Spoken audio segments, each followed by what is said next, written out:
여기는 베들레헴은 지금 새벽 1시가 좀 넘었습니다.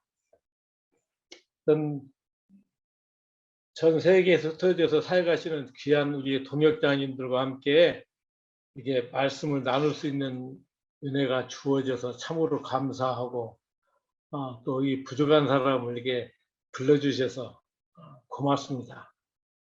사실 우리가 지금 코로나 상황 속에서 좀 쉽지 않은 때지만 오히려 이 어려운 때일수록 하나님의 은혜를 우리가 체험하고 다시 한번 저희 자신을 돌아볼 수 있는 그런 기회가 되지 않을까라고 생각을 합니다. 사실 저도 한국에 거의 1년 5개월 동안 있다가 지금 한 달 정도 베들레헴 들어온 지 그렇게 되었습니다. 사실 뭐 코로나 때문에 들어갔던 것이 아니고 저희는 그 비자 문제 때문에 한국에 들어갔다가 들어왔거든요. 어쨌든 간에 덕분에 30년 동안 한 번도 해보지 못했던 그 안식년을 한국 가서 그냥 하나님의 은혜로 전혀 생각지도 않게 하고 왔습니다. 한국 가니까 좋더라고요, 한국이. 여기 있다가 한국 가니까 이거 문화 충격을 받았습니다, 한국에 가서. 그래도 참 좋은 시간들을 보내고 다시 사역지로 돌아오게 된 것이 하나님의 은혜이고, 오늘 제가 나누고자 하는 말씀은 제목처럼 담대하라입니다.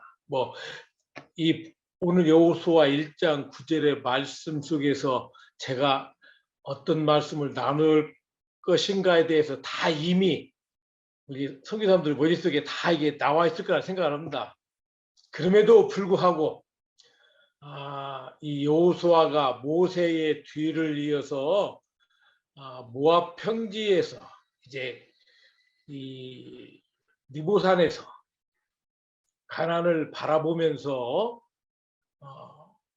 하나님께서 여호수아에게 하신 말씀입니다. 이제 모세의 때가 지나고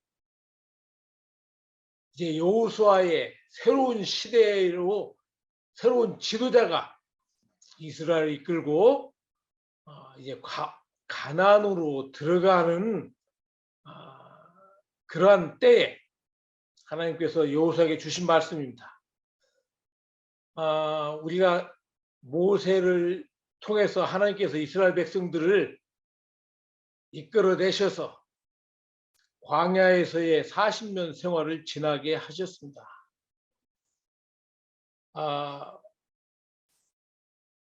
제가 있는 이곳은 이 베들레헴 자체도 사실은 유대 광야에 속한 도시 중에 하나예요. 오늘도 성경에서 동풍이 분다고 하죠. 우리 아람 말로는 갑자기 뜨거운 바람이 불거든요.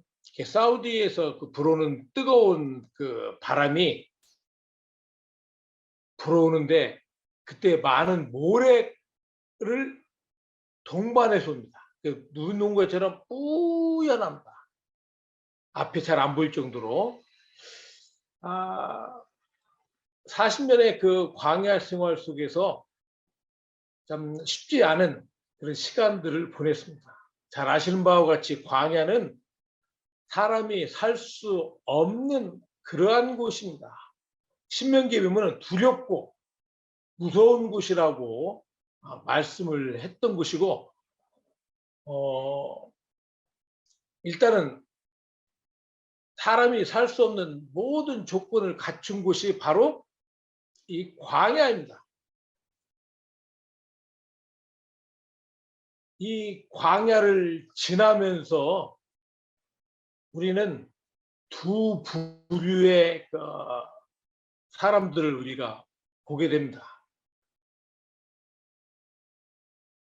가데스바네에서 그 모세가 12지파에서 한 명씩 정탐꾼을 보내서 12명을 40일 동안 가나안을 정탐하고 돌아온 후에 그들의 보고에 대해서 우리가 다 잘 알고 있지 않습니까? 우리는 그 10명의 보고에 대해서 그들이 잘못된 보고라고 우리는 이야기하지만 그렇지 않습니다. 그 10명은 정확하게 자기들이 본 그대로 이야기를 했습니다. 그러나 문제는 그들의 보고 속에는 하나님께서 그들과 함께 하신다고 하는 믿음의 보고가 빠졌다는 것입니다. 우리가 여호수아와 그 갈렙의 보고와 그 10명의 정탐꾼의 보고의 큰 차이는 똑같이 가나안을 상황을 보았지만 그 상황을 어떻게 하나님의 관점에서 보았느냐라는 것입니다. 여호수아와 갈렙은 믿음의 눈으로 보았다는 것입니다.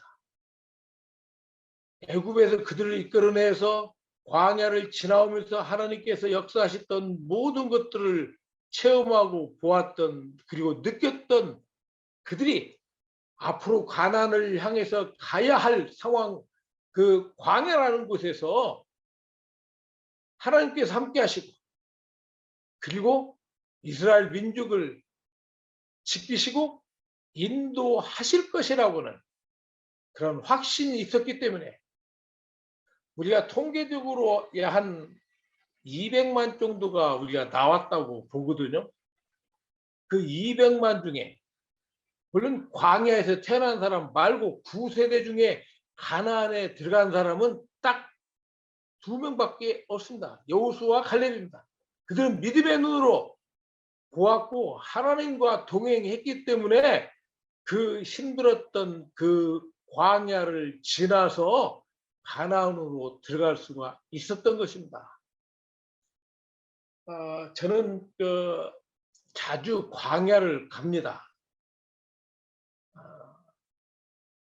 쉽지 않아요, 광야가. 무슨 CCM의 광야에서는 그 찬양이 있더라고요. 굉장히 어느 분이 저한테 그런 이야기를 하더라고요. 자기는 그 찬양을 썩 좋아하지 않는다고. 왜 그러냐 했더니 너무나 낭만적이라는 거예요. 광야는 그렇게 낭만적인 곳이 아니에요. 정말 쉽지 않은 힘든 곳입니다. 우리가 그 시편 23편에 여호와는 나의 목자시니라고는 그 유명한 다윗의 그 시를 우리들이 굉장히 좋아해요. 좋아합니다. 그런데 그 시편 23편의 배경이 되는 광야는 우리가 소위 말하는 대관령 같은 그런 그 초장이 아니에요. 초장이 아닙니다. 하루 종일 뜨거운 그 햇살이 있는 광야, 그거를 지나가는 그 자체만으로 고통스러운 거예요. 그런 속에서 그리고 실제로 지금 광야에는 사나운 짐승들이 있습니다. 저희가 그 센터에서 광야학교를 할 때에 내계부 신광야에 가서 우리가 야영을 합니다. 그때 실제로 사막 여우가 있어요. 여우가요. 저는 여우도 보고 그랬거든요. 그러니까 그 양들이 광야를 지날 때에 누가 같이 가느냐, 사나운 짐승들이 그 이탈되어지는 양들을 잡아먹으려고 같이 그 광야를 지납니다. 같이 갑니다. 어쨌든 이 광야는 혼자 갈 수 없는 그러한 곳입니다.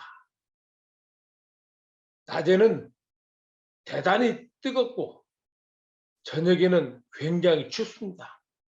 그래서 하나님께서 이스라엘 백성들 광야 생활에 낮에는 구름 기둥으로 해를 가려줘서 그 밑에 그들을 지나게 하셨고, 저녁에는 불기둥으로 이스라엘 백성들을 그 광야에서 살게 하신 것입니다.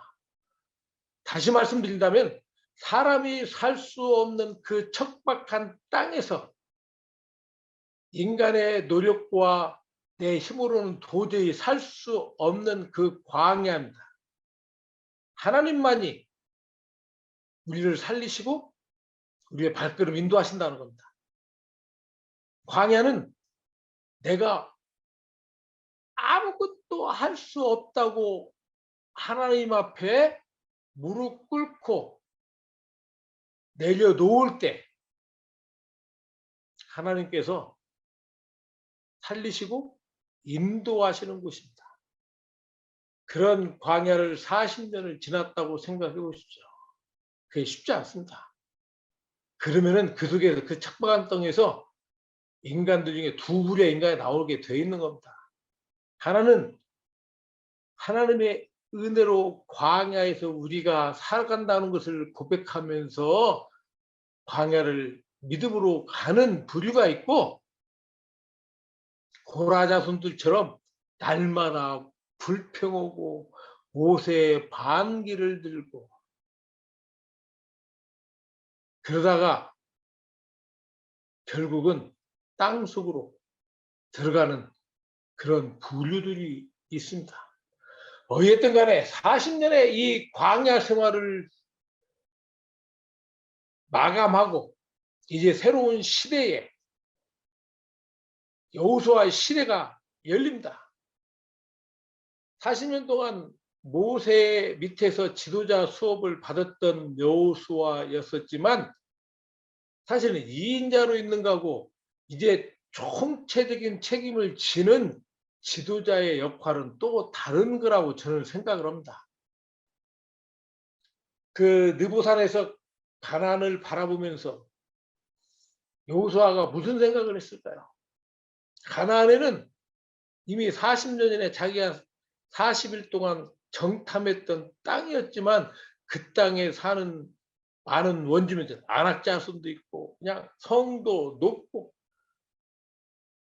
그곳에 들어가서 이제 그들 물리치고 그 땅에 정착을 해야 된다는 것인데 그게 길게 간다는 문제가 아니었을 것이라고 이 여호수아는 생각을 했을 것입니다. 그리고 많은 내가 지도자로서 이 이스라엘 백성들을 이끌고 어떻게 저 가나안에 들어갈 것인가에 대해서 고민을 많이 했을 거라고 생각합니다. 그러나 오늘 하나님께서는 여호수아에게 말씀하십니다. 담대하라는 겁니다. 내가 어디로 가든지 너와 함께 하신다고 하신 하나님의 말씀을 의지하여서 그 길을 가라고 하는 것입니다. 우리가 지금 코로나를 지나면서 많은 어려움 속에 있습니다. 쉽지 않은 우리의 사역이 현장이고 앞으로 또 우리가 어떻게 이 어려움을 극복하고 우리에게 주어진 이 사역의 길을 갈 것이냐, 사실 저도 고민이 많아요. 그러나 오늘 여호수아에게 하셨던 그 말씀이 여호수아에게만 국한된 말씀이 아니라 이 코로나의 어려운 시대를 지난 우리들에게 주시는 하나님의 말씀이라고, 하나님이 우리와 함께 하시기 때문에 우리에게 주어진 이 사역자의 길을 우리가 갈 수 있다고 믿습니다. 지금까지 우리가 왔던 이 길들이 내 힘과 내 능력으로 온 길이 아니라 돌아보면 그 순간순간 어려웠던 굽이굽이 높은 산이 가로막힐 때마다 그 길을 내어서 우리로 하여금 이곳까지 오게 하신 그 하나님은 과거에도 전에도 역사하셨고 지금도 역사하시고 앞으로도 우리와 함께 하셔서 우리로 하여금 우리에게 맡겨진 이 길을 여호수아와 함께 하셨던 그 하나님이 우리들과 함께 하셔서 우리에게 주어진 길을 가게 하신다라고 저는 믿습니다. 우리 귀하신 동역자님들, 지금까지 어려운 가운데 귀한 사역들을 잘 감당해 오셨고, 앞으로 선교 현장의 상황들은 더 어려워질 것이고, 상황들이 그렇게 쉽지 않을 거라고 저는 봅니다. 그렇다면 우리가 더 의지해야 될 분은 하나님 한 분이십니다. 여호수아와 함께 하셨던 그 하나님, 이제 우리들과 함께 하셔서 우리들에게 주어진 또 맡겨진 이 길을 갈 수 있도록 도우신다고 저는 믿습니다. 저는 팔레스타인에 있습니다. 많은 분들이 저한테 아니 왜 다른 선교지 중에 팔레스타인에 가 있느냐라고 저한테 많은 질문들을 해요. 사실 지금이라도 팔레스타인에서 이게 그냥 나갈 수만 있으면 나가고 싶은 그런 마음이 들어요. 이곳 상황이 뭐 그렇게 간단하지가 않습니다. 일단은 비자 문제도 그렇게 쉽지 않고, 그래서 사실 저는 4년 동안 비자로 문제가 생겨서 노비자로 그냥 있었습니다. 그러다가 한국에 나갔고, 지금 비자 문제로 쉽지 않은 상황입니다. 그러다가 뭐 환경이 좋은 것도 아니지 않습니까? 한국 갔다가 여기 들어오니까 아이고, 이건 뭐 한국 갔을 때 문화 충격 받았는데 또 이제 어느 정도 극복되어서 살만했는데 여기 들어오니까 여기 온 게 또 문화 충격이 심한 거예요. 이게 차도 저는 이제 중국 오래된 건데 이게 한국은 도로가 좋지 않습니까? 그냥 스무스하게 가는데 여기는 그냥 차가 그냥 이래요. 예루살렘은 좋은데 이 팔레스타인 쪽은 그다가 결국은 차가 그냥 지금 문제가 생겨가지고 가라지에 지금 집어넣고 일주일째 있습니다. 환경이 좋은 것도 아니고 이게 그냥 그렇다고 해서 뭐 요즘 이스라엘과 팔레스타인의 요즘 걱정들이 많을 정도로 분쟁이 심해져요. 어떤 분이 저한테 와가지고 괜찮느냐고. 저희 하도 그런 걸 많이 겪다 보니까 큰 것처럼 느껴지지는 않지만 어쨌든 간에 하루 한날 조용한 날이 별로 없을 정도로, 왜 그러니 이 땅을 놓고 유대인들은 여호와가 자기들에게 준 땅이라고 믿고 있는 거야.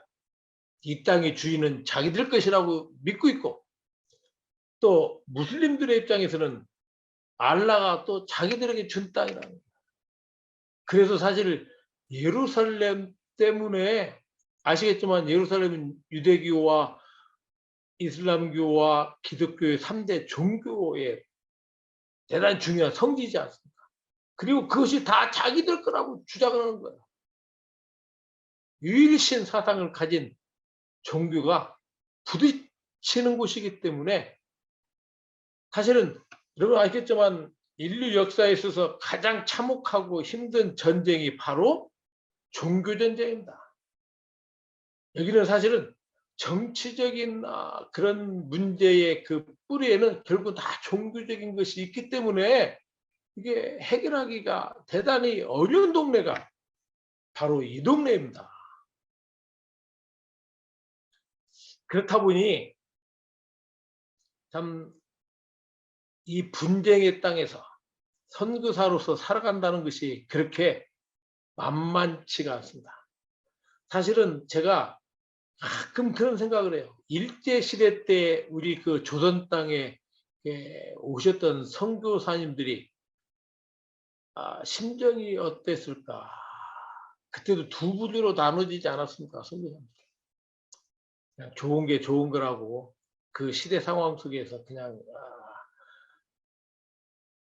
복음을 전했던 그 선교사님들도 계셨고 또 일제가 우리 조선에 행했던 그 만행들을 그 알리면서 그 조선 백성들을 품고 위로하고 같이 갔던 선교사들. 저는 가끔 그런 생각을 해요. 내가 이 팔레스타인에 있는 선교사로서 내가 어떻게 내가 이 땅에서 이 현지인들과 살아야 될 것인가라는 고민들을 많이 해요. 그나도 제 역할이 혼자의 그 능력이 있는 것도 아니고 서구 선교사들처럼 뒷배가 있는 것도 아니지 않습니까? 솔직히 말씀드립니다. 그럼에도 불구하고 내가 할 수 있는 일이 무엇이냐? 바로 이 땅에서 이들과 함께 더불어 사는 것이라고 저는 생각합니다. 그래서 제가 30년 이상 이 땅에 살아가면서 생각하고 내린 결론은 선교는 저보다도 더 잘 아시겠지만 버티는 것이다 라고 생각을 합니다. 저는 버텨왔습니다. 지난 30년 동안. 제가 무슨 뭐 사역을 잘하고 못하고가 아니라 하여튼 제가 89년도 총각 때 제가 이스라엘 키부츠에 왔고 그리고 90년도 5월 1일 날 선교사로 파송해서 지금까지 살고 있으니까 제가 뭐 팔레스타인에서 뭐 무슨 뭐 정보가 있다든가 누가 저를 알려주는 사람도 없었고 제가 한국 사람으로서는 제 1호 팔레스타인 선교사다 보니까 그냥 맨 땅에다 헤딩하면서 여기까지 왔어요. 그러다 보니까 그냥 머리가 이렇게 다 이렇게 됐지 않습니까? 91년도에 그 걸프 전쟁과 2003년도에 이라크 전쟁 그리고 두 번의 이스라엘과 팔레스타인의 그런 인티파다 전쟁과 같은 분쟁 속에서 제가 살았습니다. 지나고 보니까 그 순간순간은 인간적으로는 쉽지 않은 시간들이었습니다. 전쟁이라는 것이 지금 러시아와 우크라이나 전쟁을 보면서 우리들이 참 전쟁의 그 쉽지 않음을 보지 않습니까? 저는 실제 이 땅에서 그런 것을 그 속에서 살았고 그 전쟁을 지났거든요.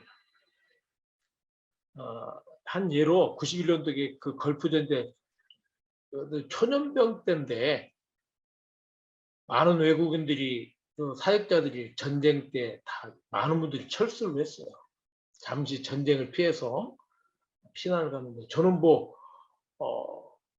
그냥 뭐 파송교회가 비행기 값도 안 보내고 뭐 그러다 보니까 별 수 없이 남아서 전쟁을 치렀습니다. 그때는 인간적으로 쉽지 않았어요. 저녁마다 그 날아오는 그 스카드 미사일 속에 방독면 쓰고 그러면서 원망도 많이 했습니다. 사실은. 지나고 나니까 하나님의 훈련의 시간이었다는 것을 그때 깨달았습니다. 만약에 제가 그때 비행기 싹이 있어가지고 나갔었더라면 그리고 전쟁이 끝나고 다시 돌아와서 제가 지금까지 이 땅에서 버텨내지 못했을 것이라고 생각합니다. 그래서 제가 그 우스갯소리로 그런 이야기를 자주 해요. 스카드 미사일로 훈련을 받다 보니까 이제는 뭐 총 쏘고 하는 것 그런 것들은 그냥 미사일 그래서 하나님께서 그 걸프 전쟁 때에 남게 하신 하나님의 그 은혜라고 저는 생각합니다. 2000년도에 그 2차 인티파다 이스라엘과 팔레스타인의 그 분쟁 속에 인티파다라는 말은 아람어로 떨쳐 일어난다는 뜻이에요. 이게 팔레스타인들이 이스라엘에 대한 독립 시위를 합니다. 가장 격렬했던 때가 2000년도에서 2003년도까지 그 3년 동안 그 타겟은 베들레헴이었습니다. 베들레헴에 이스라엘군 탱크도 들어오고 거의 저녁마다 폭격하고 완전 그 전쟁터였거든요. 그런 와중에 저희 집도 으로도 그 총알도 날라오고 거실로 총알도 날라오고 완전 무장한 이스라엘 군인들이 우리 집 들어와서 수색도 하고 집 밖에도 못 나가고 그런 어려움들을 지날 수 있었던 것들은 그런 훈련들이었다는 거죠. 그리고 그때의 친구들이 저한테 그러더라고요. 왜 자기들도 팔레스타인들도 어려우니까 여기를 벗어나고 싶은데 네가 왜 한국 사람이 왜 여기 있냐는 거예요. 그때 제가 한 이야기가 있습니다. 내가 너희들한테 뭐 해줄 거 아무것도 없지만 하나님께서 나를 이 땅으로 보내셔서 너희들과 함께 있으라고 그 이야기를 했었던 기억이 있습니다. 사실은 2003년도에 여러분 아시는 것 같이 이라크 전쟁이 났었어요. 그때도 마찬가지로 많은 외국인들이 피난을 가고 철수를 했었어요. 저희가 유치원 할 때 제가 같이 협력하는 아랍 목사하고 센터 주변에 가정집들을 이웃들을 다 유문품들을 만들어 가지고 제가 돌아다녔을 때 이웃들이 저한테 한 이야기가 있습니다. 너는 외국인이니까 언제든지 나갈 수 있으니까 좋겠다라고 하더라고요. 우리들은 나갈 수가 없으니까 두렵다고 그런 이야기를 하더라고요. 그때 제가 그 이야기를 했습니다. 나 안 나갈 테니까 그리고 여기 있을 테니까 너희들과 함께 있는다고 제가 이야기를 했어요. 그랬더니 그 다음 저한테 하는 이야기가 있습니다. 저는 지금도 그걸 잊지 않고 있습니다. 다른 외국인들이 많이 여기 와 있는데 무슨 전쟁 나거나 무슨 문제만 생기면 다 도망간다는 거예요. 도망간대요. 그리고는 그 전쟁이라든가 문제가 끝나면 들어온다는 거예요. 그게 무슨 말씀인가 아시죠?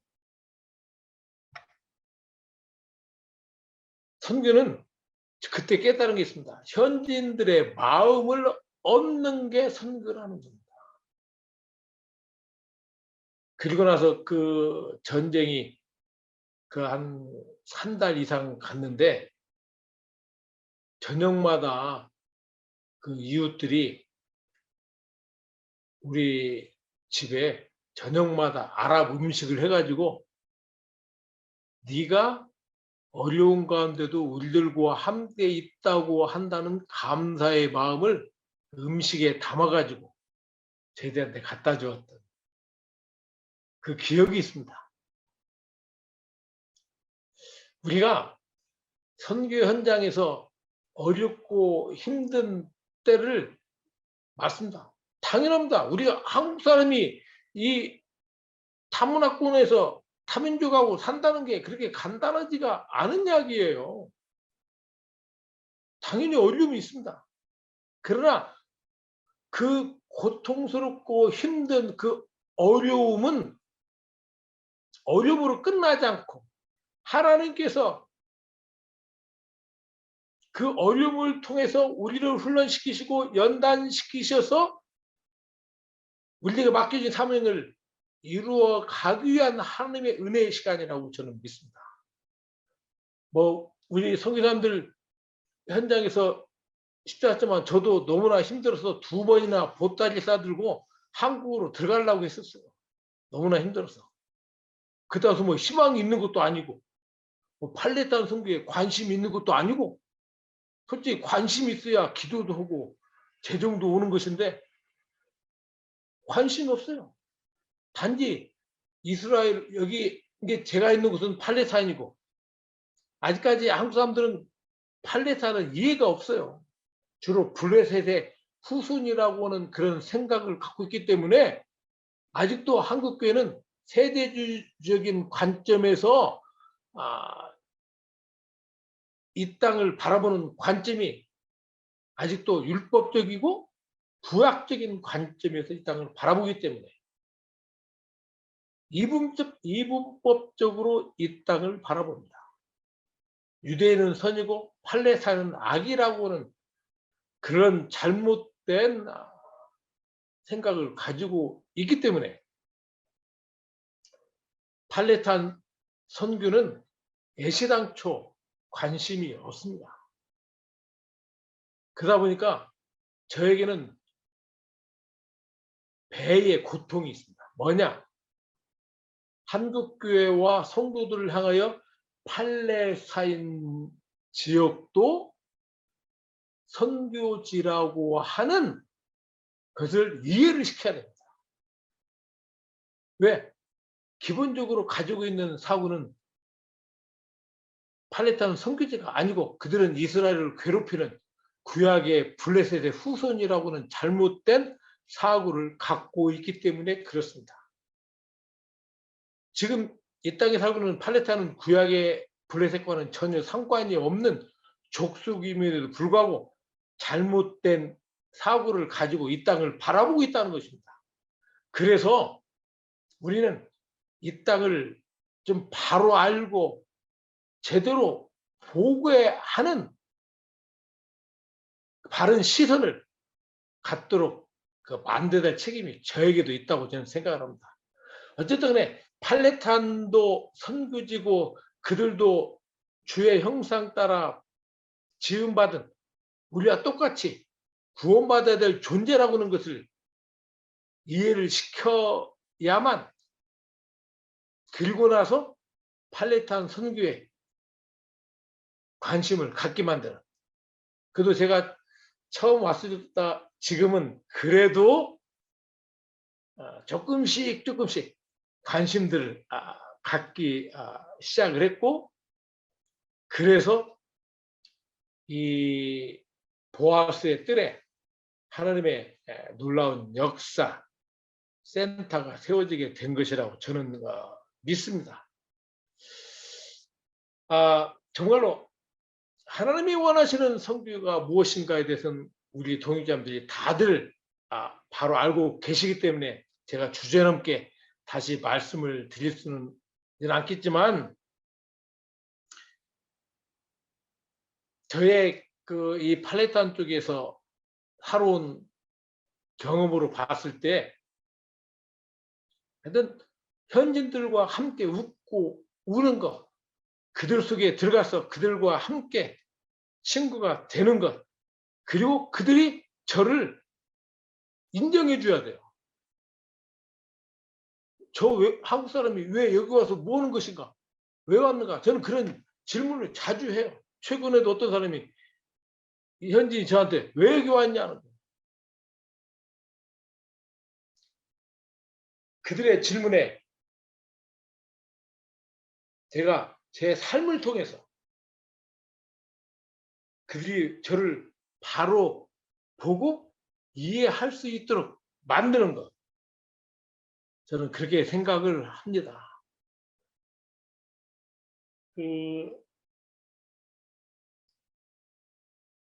저희가 다음 시간에 하나님께서 이 베들레헴 보아스의 뜰에 이제 한국교회로 하여금 선교의 교두부를 어떻게 세우셨고, 이 교두부를 통해서 어떻게 한국교회가 연합해서 하나님의 뜻에 합당하게 선교를 할 것인가, 그래서 같이 좀 나누는 시간을 가질 것인데요. 오늘은 오늘 여호수아에 하셨던 그 말씀, 담대하라, 하나님께서 그와 함께 하셨던 그 말씀이 이 코로나를 지나면서 우리에게 주시는 그 말씀으로 우리 어떤 상황과 형편 속에서도 우리가 당당하게 담대하게 우리에게 주어진 길을 우리가 갈 수 있기를 바랍니다. 그래서 많은 분들이 코로나로 인해서 한국 교회도 어렵고 선교 현장도 어려워서 어떻게 할 것이냐 많은 이야기들이 오고 가지만 선교는 편법이 없습니다.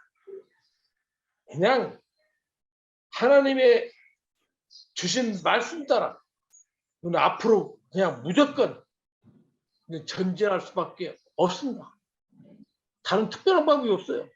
왜? 하나님께서 가라고 하셨고 하나님께서 우리에게 맡겨준 사명이 있기 때문에 우리에게 주어진 길이 험하고 멀지라도 우리는 그 길을 향해서 한 걸음 한 걸음 주님과 함께 동행하는데 나 혼자 가는 길이 아니지 않습니까? 이렇게 귀한 우리 동역자님들이 이렇게 새벽 기도회 하고 같이 하나가 되고 서로 위로하고 격려해서 우리가 이 길을 힘있게 갈 수 있기를 바랍니다. 오늘 하루도 주님과 함께 동행하는 복된 날들이 되시기를 바랍니다. 감사합니다.